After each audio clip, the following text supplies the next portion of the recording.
Hey, what's up? Today we are going to learn how to make a mushroom pendant. We are going to use some 9mm clear, and we are going to use about a 7mm little standard piece of butterscotch, which makes good mushroom color. First, we are going to stretch out the butterscotch. I'm going to use plenty, 6mm, plenty it up.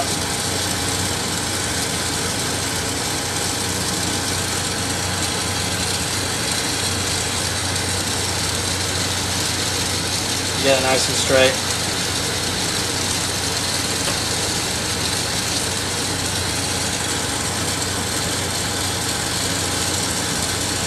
Now I'm going to slowly heat up without getting one part too hot before the other. Kind of let it start glowing evenly over like a 1.5 inch section.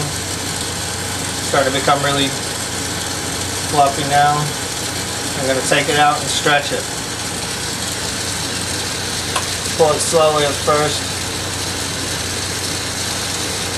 Blow on it a little bit when it gets to the thickness you want it to be, and then complete the stretch. Hold it for a second. Let it hang with the pendulum. Cut off a section. Small section's fine. I'm going to be using this side so it doesn't snap. I'm going to snap off the end real quick to leave a nice sharp end so that there's no lumps on it. Now I'm going to start heating up a marble with the 9mm here. Start off with the tip.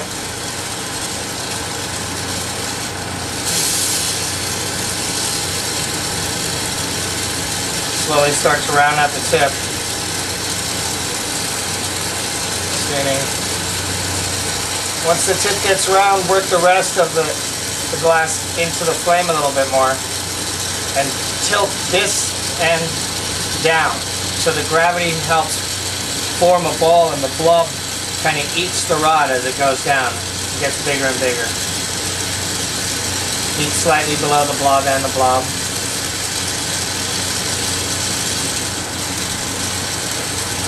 Keep going until it gets to about the size that you want your pendant to be in the end. I'm going to make a fairly big one here, medium size.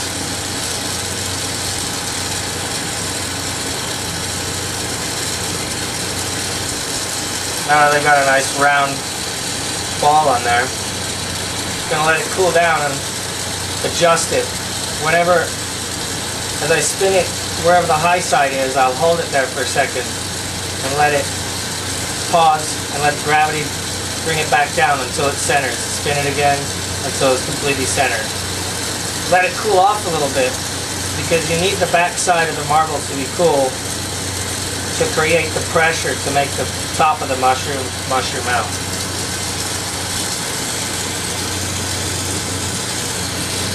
Now I'm going to heat up the front half to 2/3 of the marble on this side. The back side of the marble is attached to the 9mm. Will be kind of cold relatively. I'm going to eyeball it to be on center. And imagine that I'm going to put it in right about now. I'm going to take it out. I'm going to slowly put it in the center, push forward, center it up, spin it around at the same time, and then once you've got it nice and centered, push pretty hard, and then just keep pushing, keep pushing, keep pushing. Be careful not to slice yourself when you do this, because you can snap the color at any point in time, and it will gash in your hand, so hold your hand back a little ways on the other side. Be aware. Now I'm going to try and round out the bottom there. Where it goes in, there's a little cone, and it will create an air bubble if you don't keep the flame in that little belly button there.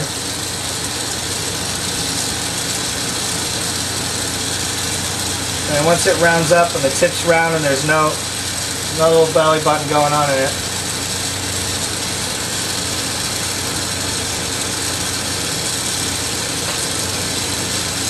we just round it around.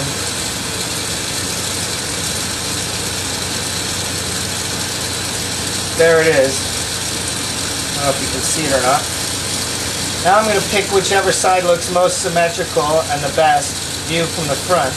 That will be the front of my pendant. And then whichever the front of it is I'm going to put my loop backwards away from the front toward the back. So I'm going to pick a spot, I think right here, so I'm going to mark that. Little piece of glass here.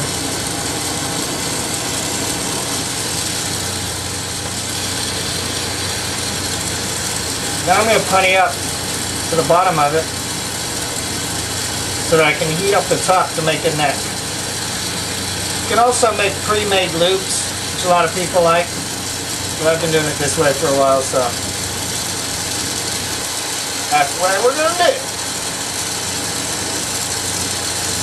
Remembering that you want to be pulling back from making the loop go up and over, away from the front.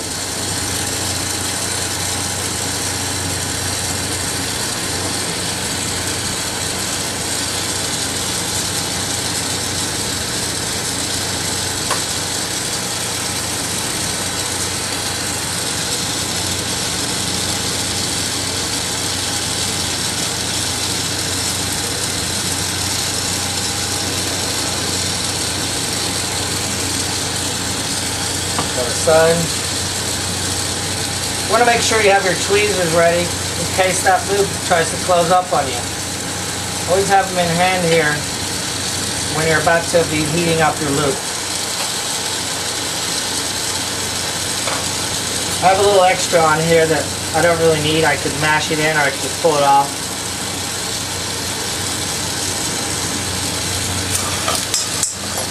Now I'm going to lower down my flame and I'm going to try and melt in the weld, get rid of any cleavage that's between one side and the other. We like our marbles flat-chested around here. Now, so it hangs right, I'm going to kind of flatten out that back a little bit so it's not rolling around on the front.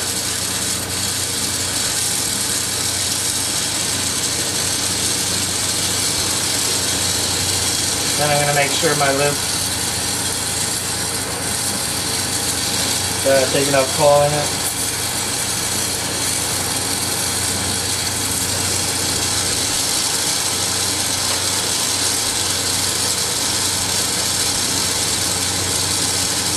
Do it from both sides and make sure that the loop is pretty much straight on with your marble there. Now it's time to take it off. I forgot to say there's a cold seal, but there should be. It's good. And then now I'm just going to melt that little weld mark off.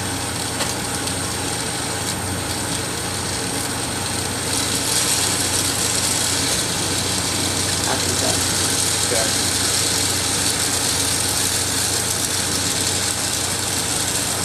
Make sure I got no cleavage there. Looks pretty good.